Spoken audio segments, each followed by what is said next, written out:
Hey guys, welcome to my channel. आ video में આપણે ભારતના સાંસ્કૃતિક વારસાના કેટલાક અગત્યના સ્થળો જોઈશું, જેનો અહીં ભાગ 1 છે।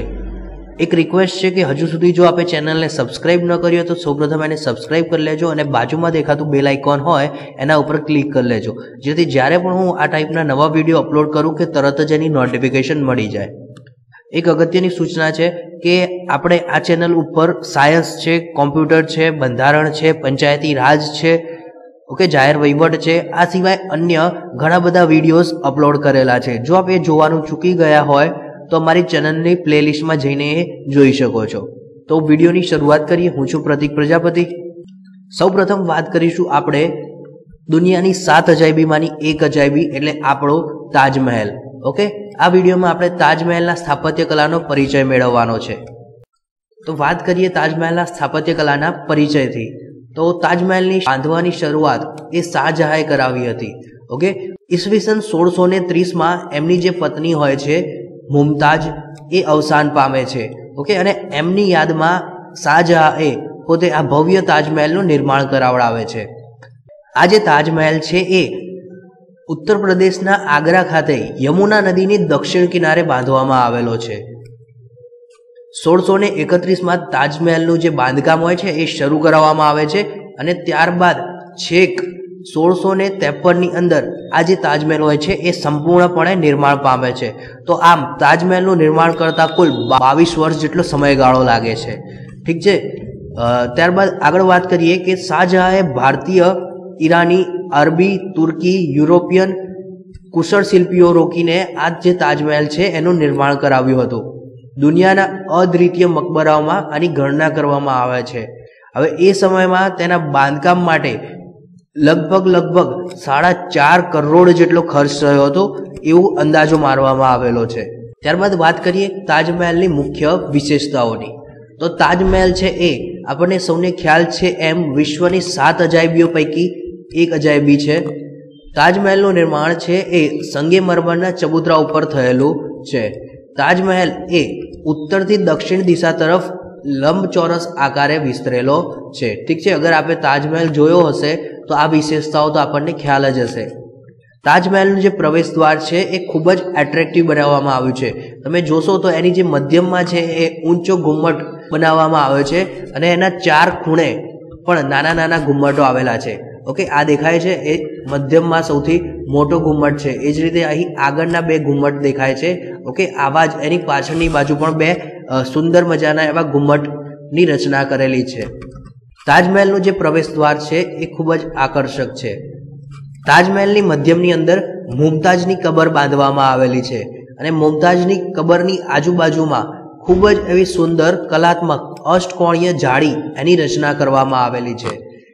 ताजमहलनी एक मेहराब पर एक विधान अंकित करेलू है अने आ जे विधान है ए एक्जाम में पूछायेलू पण छे। ठीक है। तो ये जे विधान है ए छे स्वर्गना बगीचा में पवित्र दिलोनुं स्वागत है। आगळ एक कॉम्पिटिटिव एक्जाम लेवाई हती गौण सेवा पसंदगी मंडळनी, तो एनी अंदर पूछेलू हतुं के ताजमहलनी मेहराब पर कयुं विधान अंकित करेलू है। आगळ बात करिए कि अद्भुत सौंदर्य धरावतो ताजमहल भारतनी स्थापत्य कलाना वारसानुं गौरव छे। ताजमहल देश विदेशना विदेशीओना अनहद आकर्षणनुं केंद्र छे। એટલા જ માટે ताजमहल छे त्यां घणा बधा विदेशी प्रवासीओ त्यां मुलाकाते आवता होय छे। ताजमहलनी एक આગવી विशेषता ए छे કે વિવેચકો એને સંગમરમરમાં કંડારાયેલું પ્રેમ કાવ્ય પણ કહે છે। ઠીક છે। અલ્ટરનેટલી ક્વેશ્ચન આ રીતે પૂછાઈ શકે છે કે સંગમરમરમાં કંડારાયેલું પ્રેમ કાવ્ય એટલે કયું સ્થળ? તો એ આવશે તાજમહેલ। ત્યારબાદ આપણે આગળના નવા નેક્સ્ટ સ્થાપત્ય તરફ વધીએ, જે છે દિલ્હીનો લાલ કિલ્લો। ઓકે, અહીં સ્ક્રીન ઉપર આપ લાલ કિલ્લો જોઈ શકો છો, દિલ્હીનો છે। ઓકે, તો હવે આગળ એની વાત કરીએ થોડી વિસ્તૃતમાં। મુગલ બાદશાહ શાહજહાંએ 1638 માં, ઓકે, અહીં થોડી ટાઈપિંગ મિસ્ટેક છે, तो 1638 में दिल्ली में लाल किल्लो बंधाव्यो हतो। मुगल शैली में बंधावेला आ लाल किल्ला में लाल पत्थरों उपयोग करवामां आव्यो हतो। तेमां सुरक्षानी अद्यतन पद्धतिओनो पूरतो बंदोबस्त करवामां आव्यो हतो अने आ जे लाल किल्लो छे एने कमान आकारना 2 प्रवेश द्वार अने आरसना गुम्मटो દ્વારા એનું નિર્માણ કરાવવામાં આવેલું છે. શાહજહાએ આ લાલ કિલ્લાની અંદર પોતાના નામથી એક નગર વસાવ્યું હતું અને આ જે નગર છે એનું નામ પોતાના નામ પરથી શાહજહાબાદ રાખ્યું હતું. અને આ જે શાહજહાબાદ છે એના અંદર પણ ઘણા બધા ઇમ્પોર્ટન્ટ એવા અને મંત્રમુગ્ધ કરી દે તેવા સ્થાપત્યો જોવા મળે છે, જેવા કે દીવાને આમ, દીવાને ખાસ, રંગમહેલ, મુમતાજનો શીશ મહેલ, ઔરંગઝેબે બનાવેલી મોતી મસ્જિદ, લાહોરી દરવાજા, મીના બજાર, મુગલ ગાર્ડન વગેરે સ્થાપત્યોનો સમાવેશ થાય છે. ત્યારબાદ દીવાને ખાસ એની ઇમારતને સોના, ચાંદી અને કિંમતી પથ્થરોથી સજાવવામાં આવી છે. અને આ જે દીવાને ખાસ છે ત્યાં ખાસ પ્રકારનો રંગમહેલ અને શાહી સ્થાનાગાર એનું પણ નિર્માણ કરવામાં આવ્યું હતું. શાહજહાએ દીવાને ખાસમાં બેસવા માટે સોનાનું એવું કલાત્મક અને અત્યંત આકર્ષિત કરી દે એવું મયુરાસનનું પણ નિર્માણ કરાવ્યું હતું. અહીં આપ જોઈ શકો છો, આ છે મયુરાસન, તો સોનાનું છે આ બનેલું. અને આ જે મયુરાસન છે એને ઈરાનનો જે નાદિર શાહ હતો એને દિલ્હી પર જ્યારે ચડાઈ કરી ત્યારે પાછા ફરતી વખતે એ પોતાની સાથે લઈ ગયો હતો. નેક્સ્ટ સ્થાપત્ય છે ખજુરાહોના મંદિરો. ખૂબ જ અદ્ભુત મંદિર છે. એની કલાકારીની દ્રષ્ટિએ એનું જે નિર્માણ છે, એનું જે શિલ્પ કૃતિઓ છે, બરોબર, એની કોતરણી છે, એની દ્રષ્ટિએ ખૂબ જ અદ્ભુત છે અને આકર્ષણનું સ્થળ છે. તો વાત કરીએ આપણે ખજુરાહોના મંદિરનો પરિચયથી. તો ખજુરાહોનું મંદિર છે એ મધ્યપ્રદેશના છતરપુર જિલ્લાના ખજુરાહો નામના સ્થળ પર આવેલા છે અને એટલા જ માટે એને ખજુરાહોના મંદિર કહેવામાં આવે છે. આપણા માટે ઇમ્પોર્ટન્ટ છે કે ખજુરાહોના મંદિર કયા રાજ્યમાં છે, તો એ મધ્યપ્રદેશ, અને કયા જિલ્લામાં, તો મધ્યપ્રદેશના છતરપુર જિલ્લાની અંદર આવેલા છે. હવે એનો સમયગાળો વાત કરી લઈએ તો ઈસવીસન 905 થી લઈને 1050 સુધીના સમયગાળામાં જે બુંદેલખંડના ચંદેલ રાજપૂતો હતા એમની રાજધાનીનું નગર એટલે આ ખજુરાહો હતું અને એમના સમયગાળા દરમિયાન આનું નિર્માણ કરાવવામાં આવેલું છે.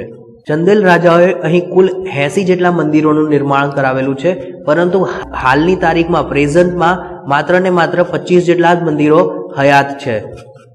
આ મંદિરો એ ઉત્તર ભારતની નાગર શૈલીના ઉત્તમ એવા નમૂના છે. ઠીક છે, એક્ઝામમાં અલ્ટરનેટલી પૂછી શકે કે ખજુરાહોના મંદિર કઈ સ્થાપત્ય શૈલીમાંથી નિર્માણ પામેલા છે, તો એ નાગર શૈલીમાં નિર્માણ પામેલું છે. પશ્ચિમ, પૂર્વ, દક્ષિણ દિશામાં ક્ષેત્ર સમૂહમાં વિભાજિત કરવામાં આવેલું છે આ મંદિરને. અને આ જે મંદિરો છે એમાં મોટા ભાગના જોવા જઈએ તો બધા શિવ મંદિરો છે, પરંતુ કેટલાક વૈષ્ણવ મંદિરો પણ છે અને થોડા એવા જૈન મંદિરો પણ છે. આ ઉપરાંત આગળ વાત કરીએ તો કે મંદિરોની રચના પદ્ધતિ અને જે શિલ્પ વિધાન છે એ બંને એક સમાન, લગભગ એક સમાન જ છે. શરૂઆતના સમયમાં બધા જ મંદિરો છે એ ગ્રેનાઇટ પથ્થરમાંથી બનાવવામાં આવેલા હતા. ઠીક છે, અને આ જે મંદિરો છે એની અંદર જે 64 યોગિનીનું મંદિર છે એ મુખ્ય છે. ત્યારબાદ આ જે મંદિર જોશો તો એની જે તોરણની અલંકારિત સ્થાપત્ય કલા છે, સ્થાપત્ય શૈલી છે એ ખૂબ જ વિશિષ્ટ છે અને એ ઉત્તમ કલાકારીનું એક નમૂનો છે. દેશ વિદેશના હજારો પ્રવાસીઓ ખજુરાહોના મંદિરમાં મૃત થયેલી વાસ્તુકલા, શિલ્પકલા અને મૂર્તિકલાના જે શિલ્પો છે એ જોઈને સ્તબ્ધ એટલે કે આશ્ચર્યચકિત થઈ જાય છે. ત્યારબાદ આગળ આપણે વાત કરીશું હમ્પી નગરની સ્થાપત્ય કલાની. ઓકે, અહીં જે ઇમેજ છે એમાં આપણે હમ્પી નગર જોઈ શકો છો. ઠીક છે, હમ્પી નગરમાં જે ફેમસ એવા પ્રખ્યાત એવા બે મંદિર છે, વિઠ્ઠલ ટેમ્પલ અને હજારા રામ મંદિર, એની પણ પ્રતિકૃતિ, ઓકે, એની પણ ઇમેજ આપ અહીં સ્ક્રીન પર જોઈ શકો છો. ઠીક છે, તો વાત કરી લઈએ એના પરિચયનો. સૌપ્રથમ જાણીએ કે જે આ હમ્પી નગર છે એ કર્ણાટક રાજ્યના બેલારી જિલ્લાના હોસપેટ તાલુકામાં તુંગભદ્રા નદીના કિનારે આવેલું શહેર છે. ઠીક છે, યાદ રાખવાનું છે આપણે કે કયા રાજ્યમાં છે, કર્ણાટકમાં. જિલ્લો પણ પૂછાઈ લે તો એ આવડવું જોઈએ કે બેલારી જિલ્લાની અંદર છે અને હોસપેટ તાલુકા ખાતે. જનરલી ક્વેશ્ચન આવો ઘણીવાર પૂછાયેલો છે કે હમ્પી નગર એ કઈ નદીના કિનારે વસેલું છે, તો એ આવશે તુંગભદ્રા નદી. ઠીક છે, અહીં દક્ષિણ ભારતની વાત થાય છે. દક્ષિણ ભારતમાં તુંગભદ્રા નદી કિનારે હમ્પી નગરનું નિર્માણ કરવામાં આવ્યું હતું. લગભગ 14મી સદીની વાત છે. તો કે 14મી સદીના સમયગાળા દરમિયાન કે વિજયનગરના સામ્રાજ્યની રાજધાનીનું આ એક મુખ્ય શહેર હતું. હવે વિજયનગરના જે સ્થાપકો છે એ ખૂબ જ એવા કલાપ્રેમી હતા અને તેમના શાસનકાળ દરમિયાન વિજયનગર રાજ્યમાં સ્થાપત્યની વિશિષ્ટ શૈલી એનો વિકાસ થયો હતો. કૃષ્ણદેવરાય પ્રથમ ના સમય દરમિયાન એ સ્થાપત્ય શૈલી સર્વોચ્ચ શિખર ઉપર પહોંચી હતું એવું માનવામાં આવે છે। ઠીક છે, ત્યારબાદ વાત કરીએ વિજયનગરની વાત કરીએ તો વિજયનગરની જે સ્થાપના છે એ હરિહર રાય અને બુક્કા રાય બંને ભાઈઓ દ્વારા કરવામાં આવી હતી। ત્યારબાદ જોઈએ આપણે કે વિશાળ પથ્થરોને કોતરીને બનાવેલા ભવ્ય ઊંચા અને કલાત્મક સ્તંભો એ વિજયનગર સ્થાપત્ય શૈલીનું મુખ્ય એવી વિશેષતા છે। સ્તંભાવલીઓ પર દેવો, મનુષ્યો, પશુઓ, યોદ્ધાઓ, નર્તકીઓ વગેરેના સુંદર એવા કલાત્મક શિલ્પોને કંડારવામાં આવેલા છે। કૃષ્ણદેવ રાય પ્રથમ એના સમય દરમિયાન હમ્પીની અંદર અનેક ભવ્ય સ્થાપત્યનું નિર્માણ કરવામાં આવેલું છે, જેમાં આપણે આગળ વાત કરી એમ કે વિઠ્ઠલ મંદિર અને હજારા રામ મંદિર એ મુખ્ય છે। ઠીક છે, અહીં દેખી શકો છો આપ વિઠ્ઠલ મંદિર અને આ જે છે એ હજારા રામ મંદિર।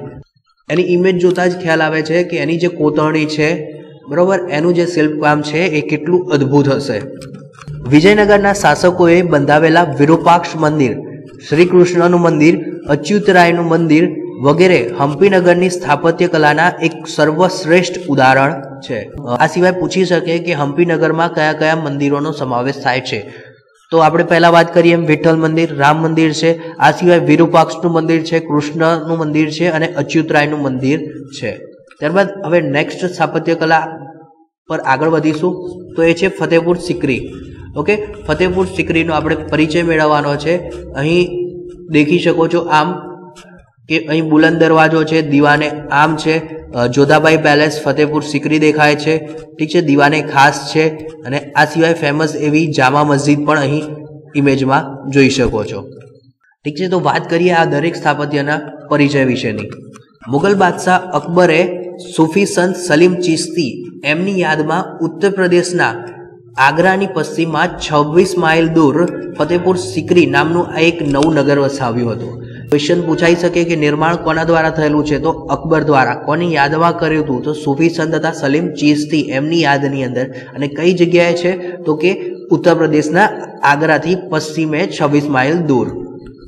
અને આ જે ફતેહપુર સિકરી નગર બસાવ્યું એને પોતાની નવી રાજધાની તરીકે એને સ્વીકારવામાં આવી। સમ્રાટ અકબરે ફતેહપુર સિકરીમાં પોતાના જે નવરત્નો છે, કલાકારો છે, વિદ્વાનો છે, તત્વચિંતકો છે વગેરેને સ્થાન આપ્યું હતું। ઈસવીસન 1569માં ફતેહપુર સિકરીમાં ઇમારતોનું બાંધકામનું કાર્ય શરૂ કરવામાં આવે છે અને છેક 1572માં અહીં સંપૂર્ણ એવી અનેક ઇમારતોનું નિર્માણ થઈ જાય છે। અહીંની ઇમારતોની વાત કરીએ તો એમાં બિરબલ મહેલ છે, આ સિવાય બીબી મરિયમનો સુનહાલ મહેલ છે, તુર્કી સુલતાનનો મહેલ છે, જામે મસ્જિદ છે, બુલંદ દરવાજો છે, આ બધા મુખ્ય છે। હવે વાત કરીએ બુલંદ દરવાજાની। ઓકે, અહીં દેખાય છે આ છે બુલંદ દરવાજો। ઠીક છે, તો ઘણીવાર આમાંથી પણ ક્વેશ્ચન પૂછાયેલા છે। કઈ ટાઈપના ક્વેશ્ચન છે, તો સૌપ્રથમ એનો પરિચય મેળવીએ અને ત્યારબાદ જાણીશું આપણે। તો બુલંદ દરવાજો એ 41 મીટર પહોળો છે અને 50 મીટર ઊંચો છે। દુનિયાનો સૌથી ભવ્ય એવો દરવાજો એટલે કે આપણો બુલંદ દરવાજો। અને ક્યાં છે, તો એ છે ફતેહપુર સિકરીમાં। અને આ જે ફતેહપુર સિકરી છે એ યુપીના આગ્રા ખાતે આવેલું છે।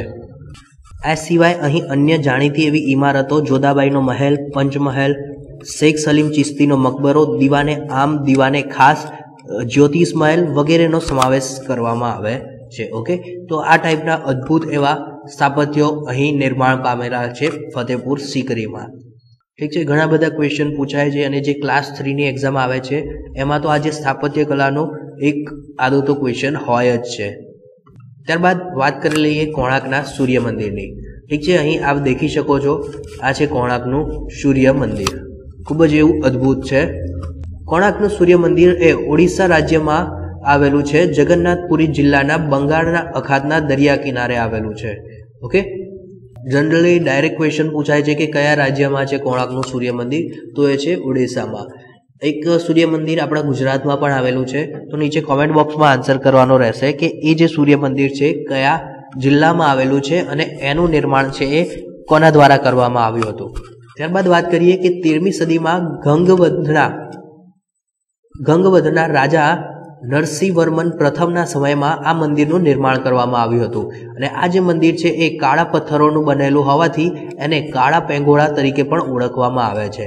એકવાર ક્વેશ્ચન આવો પણ પૂછાયો હતો કે નીચેનામાંથી કયા મંદિરને કાળા પેંગોળા તરીકે ઓળખવામાં આવે છે? તો આપણો જવાબ આવશે કોણાર્કનું સૂર્ય મંદિર. અને ક્યાં આવેલું છે? તો ઓડિશા રાજ્યની અંદર. આ જે મંદિર છે એની થોડી વિશેષતાની વાત કરી લઈએ. સૌપ્રથમ તો આ જે મંદિર છે એ રથ ટાઈપનું છે, ઠીક છે. અને આ જે રથ છે એને 7 ઘોડા ખેંચતા હોય એવું સ્વરૂપ આપવામાં આવેલું છે. આ રથને મંદિરના આધારને સૌંદર્ય બક્ષતા 12 જેટલા મોટા પૈડાઓ આપેલા છે, ઠીક છે. તમે ઇમેજમાં જોઈ શકો છો આ જે રથ જેવા પૈડા તમને જોવા મળે છે, ઠીક છે. તો આવા ટોટલ 12 પૈડાઓ આવેલા છે અને આ દરેક પૈડાઓ છે એમાં 8 આરાઓ આપેલા છે, ઠીક છે. અને આ જે 12 મોટા પૈડા છે એ વર્ષની અંદર 12 મહિના હોય છે એનું પ્રતીક છે. અને 8 આરાઓ એટલે કે જે એક દિવસના 8 પ્રહર હોય છે એ દર્શાવે છે 8 આરાઓ. રૂપાંકનોની વિગત અને વિષયની વિવિધતાની દ્રષ્ટિએ કોણાર્કનું સૂર્ય મંદિર એ અજોડ અને અનુપમ છે. મંદિરમાં દિવ્ય, સાંસારિક અને સજાવટી એમ 3 પ્રકારના શિલ્પો જોવા મળે છે. અને એ શિલ્પોમાં 13મી સદીની ઓડિશાની સાંસ્કૃતિક અને સભ્યતાનું દર્શન કરાવે છે.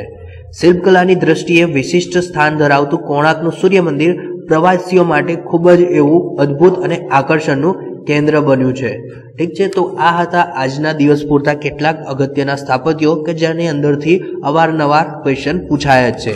તો વિડીયો પસંદ પડ્યો હોય તો સૌપ્રથમ એને લાઇક કરી લેજો.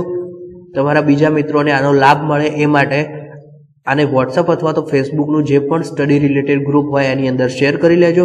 અને હજુ સુધી જો ચેનલને સબસ્ક્રાઇબ ન કર્યું હોય તો સૌપ્રથમ એને સબસ્ક્રાઇબ કરી લેજો અને બાજુમાં દેખાતા બેલ આઇકોનને ક્લિક કરી લેજો.